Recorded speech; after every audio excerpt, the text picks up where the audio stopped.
Hello and welcome back to Processing the Process, where we capture and discuss the technical, psychological, and contextual dynamics that shape the process of creating a work of art. Week by week, moment by moment, we're following Allie K. Dakers, teacher, actor, director, and producer, as she shapes the development of her innovative middle school drama club and guides her students' idiosyncratic artistic journeys. So today we are going to be focusing on the January 2nd drama club meeting. And during this meeting, Allie confronted many of the challenging dynamics we've been discussing recently in our videocasts. So I thought I'd give you an overview of the general dynamics, and then Allie will fill you in on the juicy details. So the first dynamic you may recall is that on many days, multiple groups need to use the same space at the same time. And this is especially true of the middle school musical production.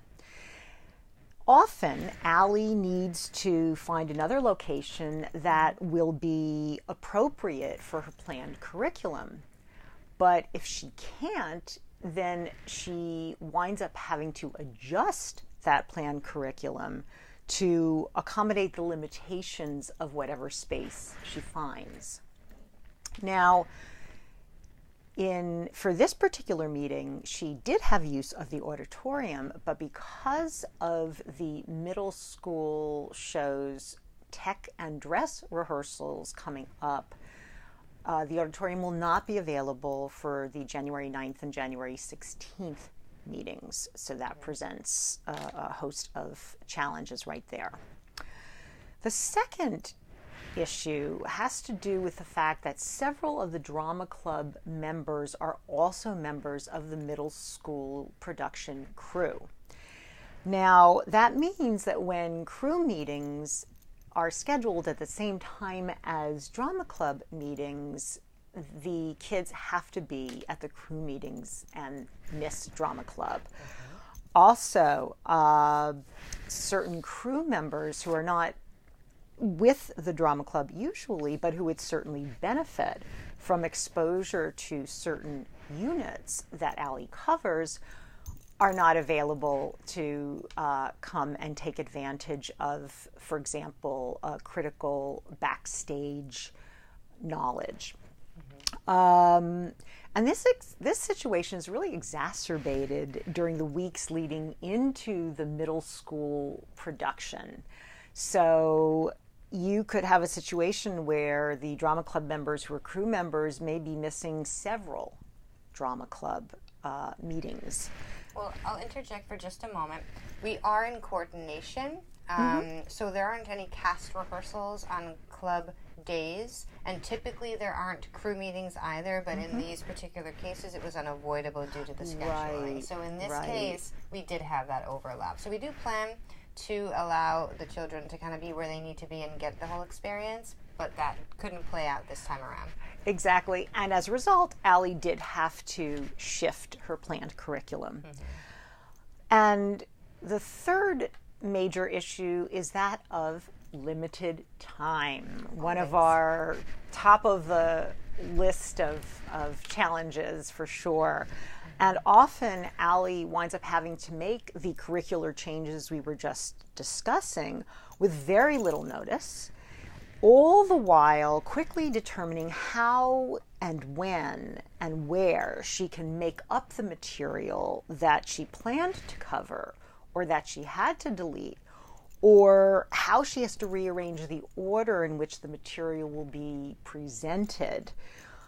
And all of this while in the moment quickly assessing the overall impact of these kinds of decisions on the program in general. So, Allie, can you tell us specifically how these challenges affected you and the program on January 2nd? Yes. So At the start of my planning, at least in the long term, looking at my schedule, my calendar, I thought that I had about 3 more potential weeks before I knew that I was going to take my hiatus. Production goes into effect full on Tech Week, which is I don't have meetings at that time. Everybody needs to be focused on their primary production, as that is the case. Okay. So I'm thinking, all right, so January 2nd we can come back, maybe continue with those collages that we had started that not everybody could be there at, touch base again about the design ideas. Then the following week we'd move into a theater scavenger hunt. I post numbers and letters and things around the space, and the kids have to work in teams, and they sort of search the theater and identify the various places, and in turn learn about their environment, learn about the space and what's involved with the running of the space. And then the final thing that I always end with right before Tech Week is Backstage Skills Techie Olympics, where the kids, and we'll get into a little bit of what that is. That's where we get the really hands-on roles backstage, and they get to play out a mock set transition, if you will. Right. So I did find out that on January 2nd, the actual day of, luckily I did check in to kind of see if the space was available, as I do every week, no matter what, whether it says it on the calendar or not. I always check with the people who I know are working with the space, and we talk to make sure everybody's not kind of on each other's toes. And I was informed at that moment, about an hour and a half before the meeting, I would say, that the space is available today. Awesome, go for it, gung-ho. Do be mindful, though, there's a lighting tutorial, because we recently got a new board, which is fantastic, but we were going to have a tutorial that day, and I'm like, oh, all right, no problem, we'll work around that. And it was supposed to be over at 2:50. It started around 2-ish, and it was going to be done by about 2:50. Spoiler, it went till about 4. Fine, though. We worked around it. It was fine. And then I also learned that I would not have any crew members the following week because of unavoidable scheduling conflicts, with, like I had mentioned. Right. So typically it was free, and now this day was no longer free. And then I looked as well with the person who I was chatting with about the schedule for Tech Week, and just by the nature of the show and how much they have going on and all the details that need to be worked out, the Tech Week is actually going to start on a Wednesday and run all the way through the following week. Typically it starts on a Thursday, maybe a Friday, sometimes a Wednesday. This year it was a Wednesday, which means that's 2 more clubs in a row that I wouldn't have anybody, cast nor crew. So now I'm looking at, okay, so now there's 3 weeks basically that I wouldn't have any crew kids at all, and potentially those final 2 where I knew I wouldn't have any of my cast or crew that are involved in the production. There are other kids that are in neither, and that's fantastic, and we'll be addressing that as well in the coming weeks and whatnot. But for those kids, the majority of the group, they are involved, as one would imagine. So I'm thinking, okay, so I have today, and that was it, to completely try and get all of these ideas, all of these plans that I had, these best laid plans in effect of how I like to kind of introduce the skills and have the kids sort of, I scaffold everything so that we know where we are before we're working with everything. We understand the design ideas before we understand what helps create those designs coming to life. So it is scaffolded. There is a system in place that makes sense to help build understanding. So I'm like, what's most important? Well, clearly we've got to focus on backstage skills. This is the only shot that these kids are going to have in a, not that they're not getting training with their director, with their technical director and whatnot in the production, but it might be hustled and rushed, and I like to do a more explicit teaching of these skills and an understanding too, to have the discussion with the whole group, the meaning of I often say that, the tech or the backstage, it's just the other side of the same coin. Like, you cannot have one without the other. They are the same. They are linked, and to build an understanding, not just have them show up as crew members to their rehearsals and say, oh, we're a crew and that's cast. No, I want them to go in with the understanding that we are all the same. We are all working towards the same goal. We have roles, and we need to understand those roles. Everybody needs to understand everybody's. That's we don't have to know how to do everybody's roles, but we need to understand that they exist and they're complementary. Exactly. So that was what I had to absolutely decide on and move forward with. So with regard to that, now I have, and this is like during the day, so I had to finish my day of teaching, and then knowing this and calculating and wondering, okay, what's in the theater? What possibly is in there that I can work with today? That normally I take a lot of time and cultivate the different things, sometimes even constructing small things if a prop needs to be, little small things, to kind of make everything as realistic and as professional as possible so that they are kind of playing it for real in a way, if you want to call it like that. So what I did is within that short time span, I took a guess. I said, all right, well, I know there's acting blocks. There's got to be a tree, Maybe there's, I'll find some sort of props, and I looked at my previous materials that I've had, and there's 3 things that I like to do for Techie Olympics, and I even sometimes do an extended meeting to cover all of this. I will do a prop table takeover where the kids learn how to construct a prop table based on a scene that has items listed, and they have to understand where they go and which side of the stage it needs to be on, and they learn how to create this prop table, labeling.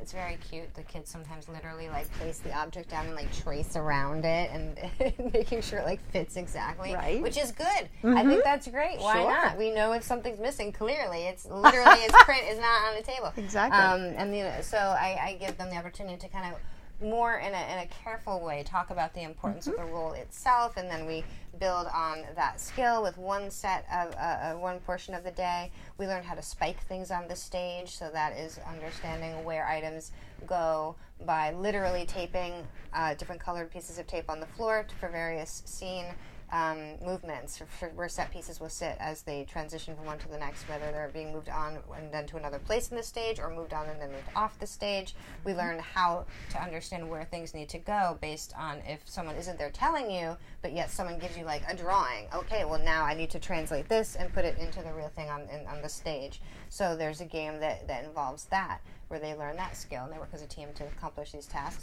And the final is stay on track. And that is where basically we pull in that final element, which is the most important. Well, I don't even know if that's true. All the others have to be in place for this final one to be successful. Right. But it's where everything kind of comes together, where the kids have tracks, which are a list of the transitions of all of the scenes and what is in them. It's categorized of curtain, props, costumes, set, all of these things, and it tells where they need to be moved to, where they need to be moved from, when do they need to be struck or removed off the stage completely. And the kids use these. They're posted around the theater backstage so that everybody, it's like a map or GPS, the list of your directions of all right, where am I, where do I need to be, where is this supposed to go, blah, blah, blah, blah, blah. So the kids, I train them how to read this and how to understand this, and also I teach them that these things can change from one tech to the next based on how the rehearsal process evolves, and if things need to be changed, they also learn how to become adaptable in that way. So understanding this document as you see it listed quickly is important. It also helps them understand how to delegate amongst each other. So I said I have these 3 activities that I like to do. Which one can I do? Well, the only one that really encompasses all 3 at once is stay on track. So we did the crash course version of this. Oh my. Yeah. And I had my 20 minutes before they arrive and I am done teaching with my regular school day. Right. And I print out all of my stuff. I cross my fingers and, say a prayer to Dionysus, and we're like, okay, this is going to work today. This is going to happen. And I hustle on down to the theater, and I just start ransacking. Organized ransacking. I know where some things are, right. but things aren't always where they are at times in the theater space, especially when they're sort of in production and things are being moved around. So I was able to find what I needed for the most part, some items. I might have had to tweak a little here and there, or cross off and rewrite something. I'll just let the kids know we're using this instead of a binder. Everybody knows that now. And they would jot it down and change that when we got to that point. But I was like, okay, so I need tables and stuff. No, I don't have any table. Where are the tables? I guess we don't need them in this play that they're doing right now, because there are no tables backstage.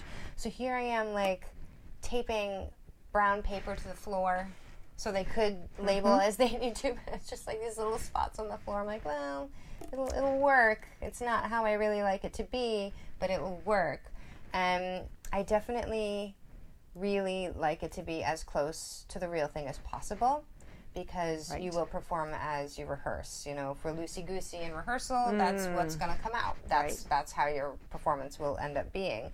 You know, you can't just hope and expect everything to click on to a performance level amplitude when you're not rehearsing at that level. You know what I mean?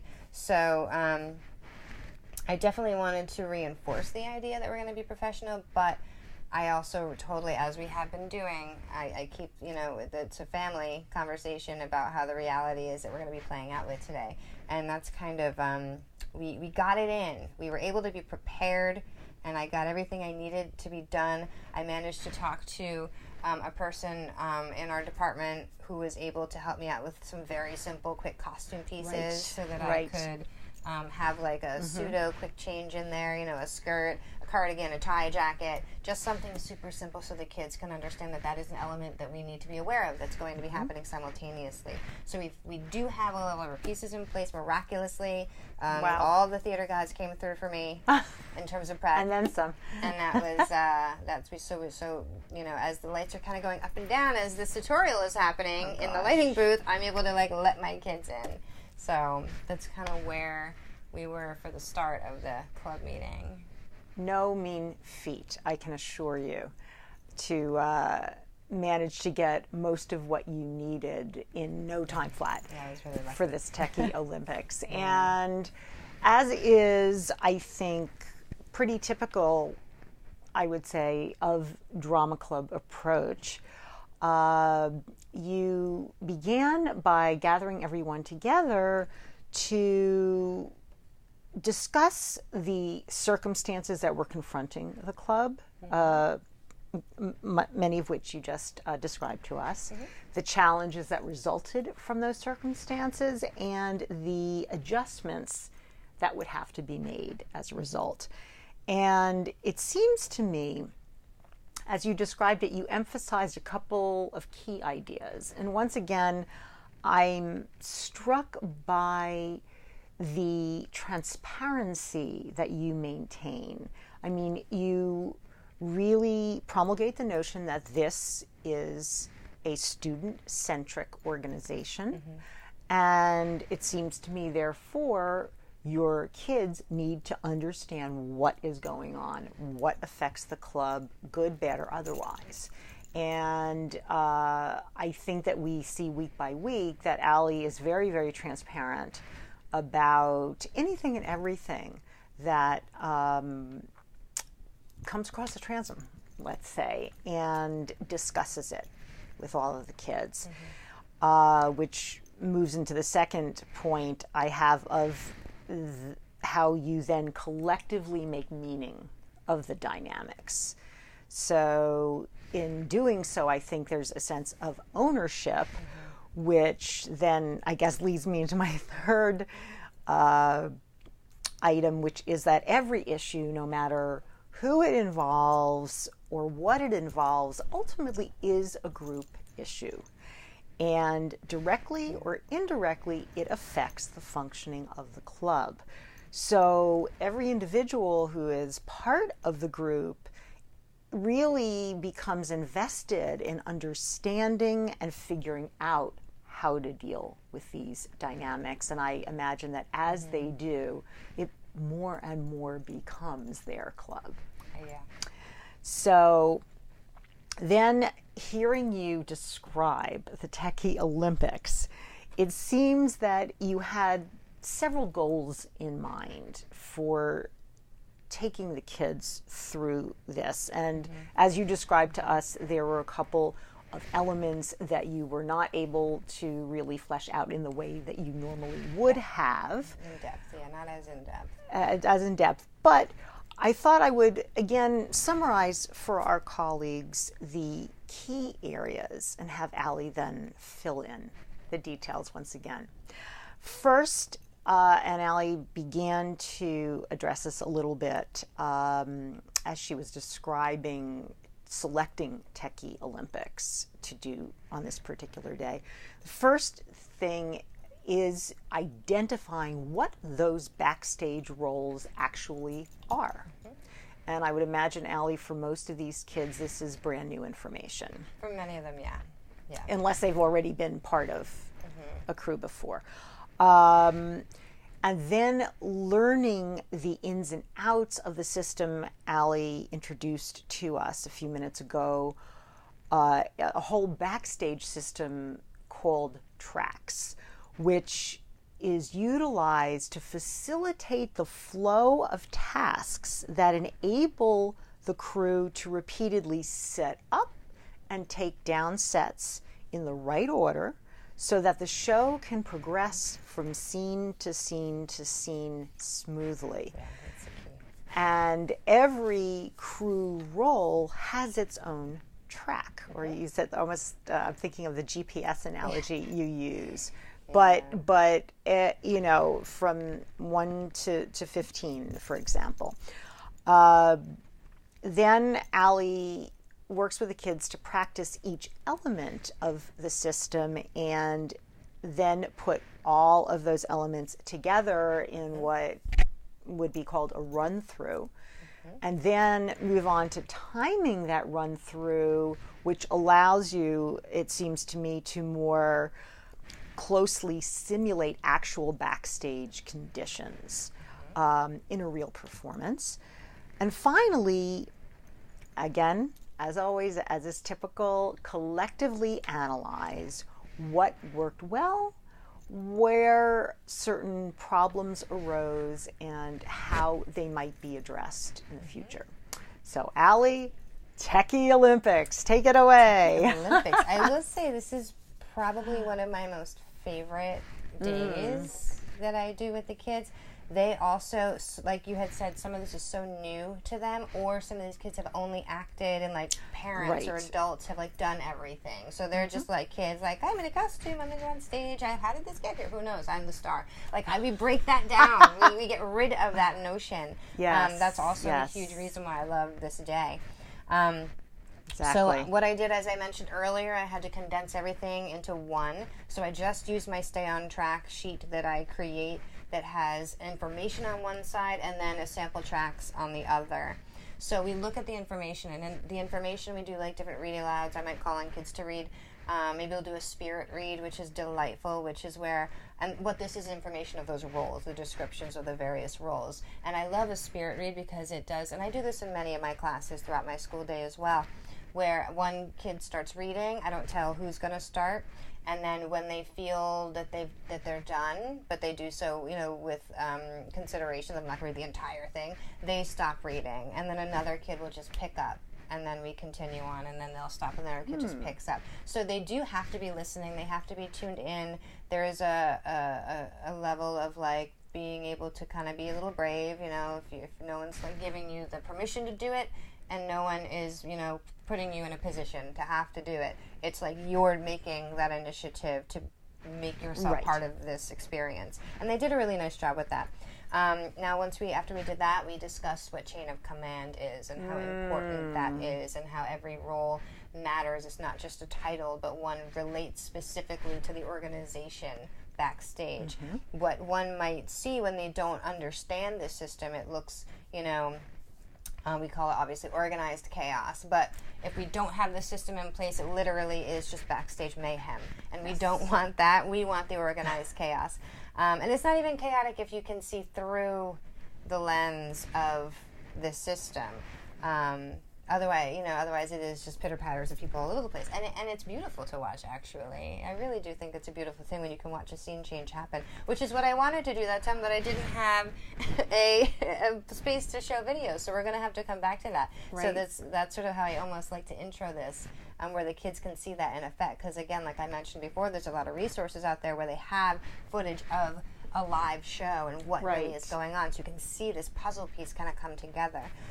So we had to kind of take a different approach, a little bit more academic in some ways with the reading and using our imagination, but then we live it out in the doing, which Right. is great. Exactly. So we express and understand chain of command. Everyone knows their job. Everyone respects their job. If it is not their job, they do not do it. And even to the point of, some kid might have forgotten a prop, and you see it and you're like, oh, your prop is over here, but guess what, maybe prop master was helping someone over there and they're coming to grab it to go bring to them. Once you remove it from that table, now the person in charge sees that it's gone. Two people are upset, the kid who needed it and the prop master because some other kid has it. So you might have been trying to be helpful, but in effect, that's not your role. Your helpful thing right now is maybe go tell prop master, oh, so-and-so forgot their prop, and then the correct role can maintain the system. So that's what we talk about, chain of command. And if, it's critical. There is that organization in place for a reason. We also, as I mentioned before, we talk about how the roles, the specifics of those roles, the details could change from rehearsal to rehearsal. Maybe something was originally on stage right. Well, now because of a cross that changed, maybe now that prop has to be on left. So we have to be adaptable and aware that these things may change. So we examine the flow of the track. So on the back page, we look at all of the listings of how a scene is laid out. And it literally is, preset, empty stage, scene 1, and it will list the set pieces. It will list all of these things. The chair is down right. The table is up left. I mean, I don't know if that would really make sense, but maybe it does. Who knows? It's abstract. But Exactly. Chairs and tables everywhere. So we kind of look and see how a flow of a scene is played out on paper, which is kind of a hard thing to do if it's not something you've done before. But once we can crack that code, it makes perfect sense, and it is the key to success here with these roles. And again, as I've done in the past, we don't necessarily... I want the kids, when we started working with the track sheet, I didn't just tell them or read through it. I would ask the students, where does the table move from scene 1 to scene 2? As I give them time to explore and sort of analyze the sheet a little bit, but I do so through questioning that they can work in little teams and figure it out and find the answer, and we share. Right. And from that exposure and working with the text, if you will, that's when they can draw the understanding, and then we start to see the flow. And then from there, we start to bring the flow to life. So what we did, I kind of had to break the kids into groups. Again, we don't have a whole lot of time. I might have normally, if I had known I only had the one meeting to do this, I would have definitely extended this and made it like an hour and a half or 2 hours. Who knows? But I would have. But I didn't have the opportunity because I didn't know ahead of time, which it happens. It's it's what it was.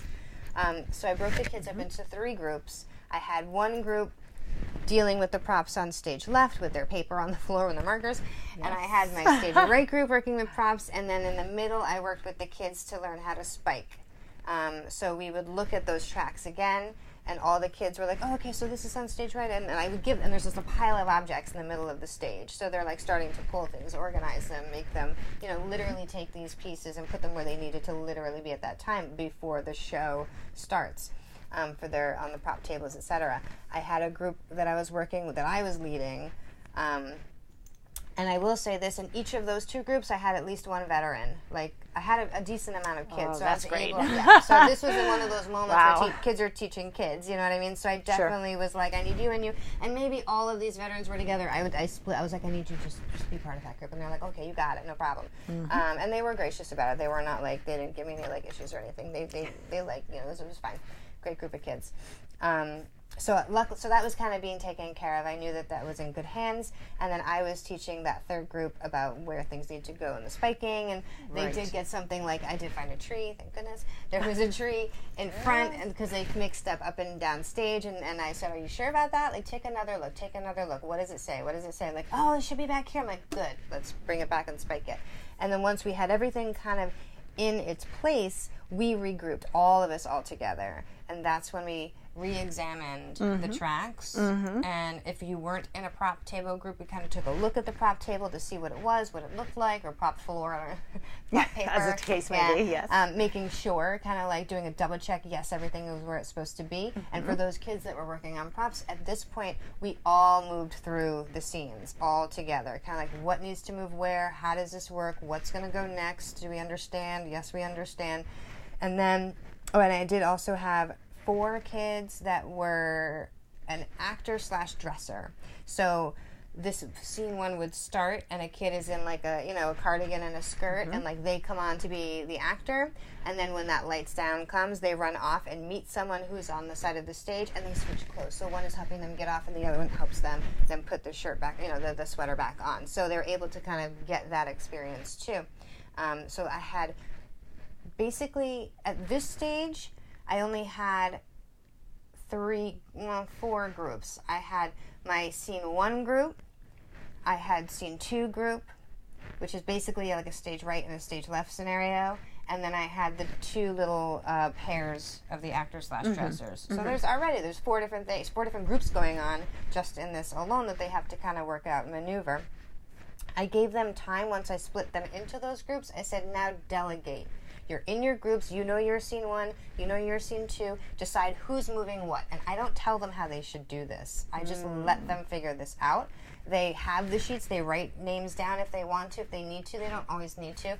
If this were professional production that I was directing, I definitely, when those tracks are posted officially, names are there so that everyone's accountable. Yes. But also, if like Tony is absent, and Susan is there, Susan's like, well, I'll take Tony's roles. So Tony, he doesn't even need to be there to tell her, because she can just look for her name. That's I'm moving the chair. Oh, there's Tony. Okay, good. I got to make sure I also move that thing over there. So we have these labels and these names because it groups things more easily for the kids themselves to take over if they need to, and it's a shared responsibility thing. Exactly. So I allowed them to delegate, and then once they did that, we did a couple of run-throughs very slowly to kind of see where we're at, and we troubleshoot from there. So then I say, okay, so what went well, what didn't go well, we brainstorm, we assess, and then they're like, oh, we could have done this a little faster, and oh yeah, I kept getting confused with this and that, and this person, this has to come off, but actually it doesn't, it just has to move over there. So should that part, like, should someone from that team come and pick it up from us? Those are the types of questions that they discover. And then we figure out the solutions. I don't really help them unless I really see some glaring problem. I give them the guidance. I give them the questions. Right. I give them what to think about. I propose a scenario that they then problem solve and work out. If it's like a total disaster, I'll be like, lights up, like this isn't working. Let's break this down. This particular group did a really nice job. They communicated well. There was no arguing. I gotta tell you, like, it's been a delight in terms of that. I know we've had some issues, but they were constructive and it was okay. Yes. And it's gonna happen again, especially as we get closer and work more intimately. It's gonna come up. It's like brothers and sisters kind of a thing, which is fine. Sure. But I wasn't like, no one was like, I want to wear the costume, I want to move this. None of that, which is thank goodness, because who needs that? Nobody needs that. Which means that they're getting it. They're starting to understand. So once we kind of assessed what went well, what didn't, and I gave them the time to fix it, then we basically go into like official timed runs. Right. And that's where it gets really super exciting. And that is when at this point, I'll say lights down. So I said pre-show and the announcements and blah, blah, blah, blah. And then like lights down. And then they run out. It's, they're like tripping over each other. Lights aren't actually going out, by the way. Yes, there's some flickery things because they're doing this workshop behind me. But nothing was ever dark. It was always safe. Light was always up. They could see what they were doing. But, it was a little clumsy, a little bumping. Oh, we both grabbed the chair, and now we both put it down, so no one's moving the chair, so now one of us has to get the chair, and we both went for it again. Silly things like that, a little comedy error kind of stuff happens. Right. But they did iron it out. They really did. Wow. And by the time we had our final run-through, it was like a minute or something like that. And I know that sounds like a lot of time, but what we're doing, the way we run through this, is I say, lights down, the first group comes on, and they put all the things, and then the actors that were dressed come and take a place. I say, lights up, the actors strike a pose or something, and then I say, lights down, and then they know the next group comes up, and they move, and the little sequence is very cute to hear. because they're like whispering, like, oh my God, like no one's there, but they're like, move this here, which is good because you can't be talking. Right, You know what I mean? So they're learning how to make this work without being like, move it over there, and that's great. That's what we want. And then and then it's lights down, and then the next kids come out and they move around, and then lights up, and then the final lights down, and they clear the stage, and I say lights up, and I say time, and like that's kind of how all of this works. And the kids are like like they're like breathing, they're like exhausted, because in reality we all know like there's time in between these changes, but I'm making them do it like run right after the other because I want them to understand the intensity and I want them to understand the urgency, but it's an efficient urgency. We also can't just like ramshackle our way across the stage dragging 4 chairs in a row because 4 chairs hooked all over ourselves. Like there's a way to figure it out. But I don't want them to think that. I mean, there's we can't have an audience sitting watching a dark stage either. So they really understood the intensity, but they had a lot of fun, and I think our debrief kind of gave me a lot of insight too about some of what questions they might have had, some of the things that they discovered, So yeah. I mean, it's amazing that this was pulled off in the way it was, and I also noted, I found it very interesting how you took the time to emphasize the importance of everyone behaving in a professional manner toward everyone else, because as you alluded to before, sometimes, and it may not even be conscious, there can be almost this, divide, if you will, between the actors and stage crew, and perhaps part of that divide may be attributed to a lack of understanding of each other's roles, which in a way you really started to address today, so that they really saw what is involved as a crew member. It is challenging, it is intricate, it is a well-oiled machine, as you're fond of saying. And the two things that were coming in my mind were, it seems to me it's highly choreographed on one hand, and very well organized, but at the same time these kids need to be flexible enough to be able to adapt to in the moment dynamics, which I think you model all the time throughout Drama Club, because we certainly have in our videocast talked about so many dynamics that arise in the moment and what that then presents for you in terms of both assessing the situation and determining what to do. So I think they have this opportunity, I would imagine, to watch you do it, and they themselves, from what you're describing, need to be able to have that same type of fluidity ultimately to pull this off well. And perhaps you can address, Allie, historically you've seen, particularly when everyone's under pressure, in performance mode, that relations can get a little strained. They can, that was my closing, kind of our closing remarks that I had with them. After we talked about our areas of success and maybe some of the challenges we still face throughout, I asked them what our motto was. I reminded them it's commitment, focus, respect, as we've discussed here, and that really is like kind of the foundation of this backstage etiquette, because if you remember the chain of command, you're respecting the roles, right? You're committing to what you are signed up to do. You're focused so that you don't miss your mark, and you don't miss a mark for anybody else, whether on whatever side of that coin you're on. But it is true with regard to the dynamic, the working dynamic. We all operate differently under stress, and some of us could forget manners. Some of us can actually become literally forgetful. You know what I mean? Sure. And we might mess up. We might say, be nasty to each other and not mean to be. We wouldn't normally be. So with regard to the crew, I definitely, and actors as well, but sometimes if this was a full-on production and it was literally, we had cast and we had crew, I would have this very explicit conversation with the crew that sometimes you just have to take the high road. We have actors, they're already stressed out, they're performing in a different way than you are, not any less important, just different. And maybe for some, even the first time, maybe they're singing and they've never done it before and they're terrified, and they just threw up the garbage can in the hallway. Like, we don't know where they're coming from. We don't know what energy they're bringing with them.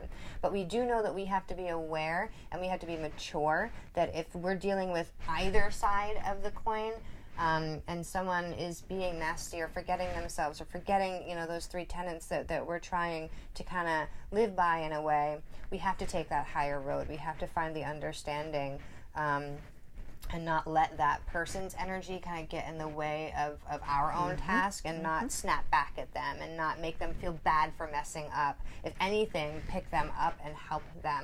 Clearly, they're in a distressed moment, and we need to kind of be able to have the perspective to see that. Sometimes it is a little easier for crew to take that higher road, and it's not because their job is any less important. It's just sometimes the pressure is different. Maybe the personality types might be a little bit different. In terms of, like I mentioned before, sometimes you do have kids that aren't able to gain the perspective, and they are just like, out of my way, I'm on. And that's going to happen. It's the theater. I mean, geez Louise. Hello. One of the reasons that I have founded this program is to break that tendency in young actors. To believe that this work that they're doing is so important that they've now elevated themselves to some level of importance that's higher than somebody else. That's like a founding personal goal of mine in this program, to like diminish. I mean, I really, really can't stand that. And I know that there are a lot of programs out there that almost propagate that, the stardom roles and main stage things, and that's fine. Each program has its own stuff. I've chosen in my path to kind of dispel that necessity for the actor or for a star, that we don't need that. It's not necessarily part of the craft. It does not have to be there, and we might find a more joyful experience for everyone involved if we can diminish that tendency. Also with regard to how we treat each other, with regard to how we see ourselves and compare, sometimes not positively. So we want to, so if I can do anything to kind of break that down, this kind of understanding how to work with each other backstage under stress is a really strong opportunity or a clear opportunity I see to kind of help dispel some of those tendencies in there.